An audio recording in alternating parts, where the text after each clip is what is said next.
So right now, it does not sound like it's good news for Mueller. It doesn't sound like in Cohen they have found a witness that will give them the key to the kingdom.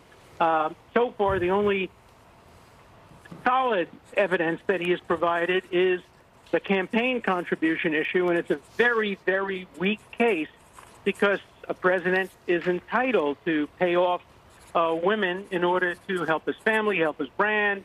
And even if it was to help the campaign, remember the timing, that he wouldn't have had to file anything until after the election. So I think many courts would say no harm, no foul.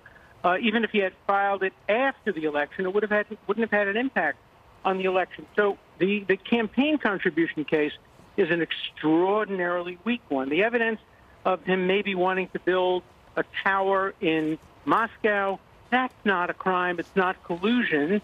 If the president or somebody offered Putin, as some people have suggested, a penthouse on the top of the building in order to get a license to build the building, that would be different under the Federal Corrupt Practices Act, but I've seen no evidence to support that quid pro quo. All right, Kennedy has a question. Yeah, I'm wondering about the cooperation, why there is less for the Southern District of New York than for special counsel, and what Robert Mueller, how he reached Michael Cohen and what he might have offered him, and whether or not he sort of yanked the rug out, because this memorandum from special counsel talks about the 4 ways that Cohen was helpful in regards to Russia, his own contacts, Russia reaching out to the campaign, Russia reaching out to Trump executives, and his response to congressional inquiry. Why less cooperative for New York than Mueller? Well, first of all, it really gives everybody a caution. Cooperating with the government is an extraordinarily risky act because the government has too much control. In the Manafort case, they don't like what he said, so they're going to say he hasn't been cooperating, he's been lying, deal is off. Here, they can say, look, he's given us this information, but still we're going to recommend a harsh sentence. I think it sends a message to potential cooperators, be a little bit wary of cooperating with this special counsel, because in the end, you may not get very much in exchange for your cooperation. All right, as someone who would never cooperate with the federal government, Mr. Greg Gutfeld. You know that's for certain. Hey, Professor, I think what I've learned from all this is that if you're going to work in a political campaign, you better hope you lose, right? Because if you win, well, you know, there'll be a trap set for you in which the whole trap is designed to ask you so many questions that you're bound to lie on 1 or 2 of them. If I would never take a government job because I'm going to lie. Well, if I was your lawyer, I wouldn't let you lie. But, you know, I hope that Hillary Clinton won for a lot of reasons. First, because I thought she'd be a great president.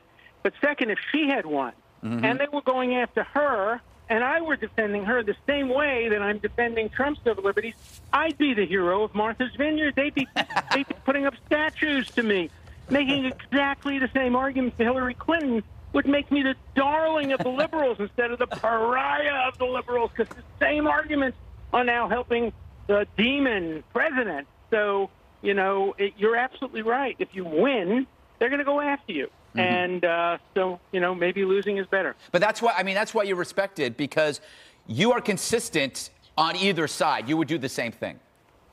I would, yeah. But I'm also hated for that because people want me to be on their side. Great people can be hated. Red Sox, Yankees, you can't be both on the Red Sox and the Yankee side. You've got to pick a side. Amen. It's true. Pick the Yankees. All right, Professor, thank you very much. I appreciate it. We're now going to go to Catherine Herridge, who's still down there on Capitol Hill. Catherine, do we have you?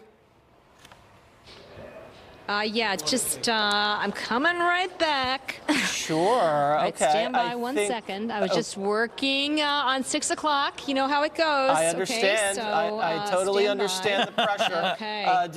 Dr. Nicole Saphier has a question for you. We're back. Okay.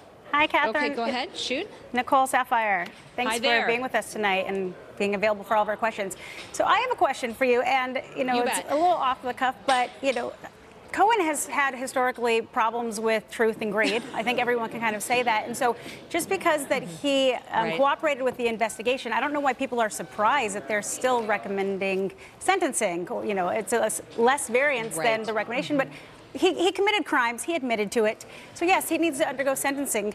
But my question, as Marie said earlier, there were some crumbs that were dropped recently about some Russians who potentially reached out during the campaign. But that doesn't necessarily mean, that doesn't parallel with collusion with President Trump. That just means that there was potentially communication. But how do we know in itself it wasn't Cohen? We know that he has actually reached out to people. He's wanting to consult for money. He reaches out to other people trying to get monetary gains for himself. Could he not also have done that with Russia? Right. Yes, so I've just got the section right here. We're on the air still. Yes. Got to put the light back on. It's really Beautiful. Moving targets today up here on Capitol Hill. Anyway, I don't think that's ever happened to me before, but it happens every once in a while. Okay, so here we go.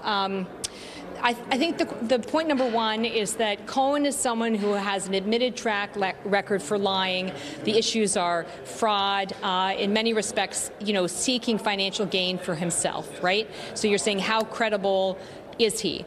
The breadcrumbs that you were referring to that are buried in the filing are right here. It says the defendant also provided information about attempts by other Russian nationals to reach the campaign.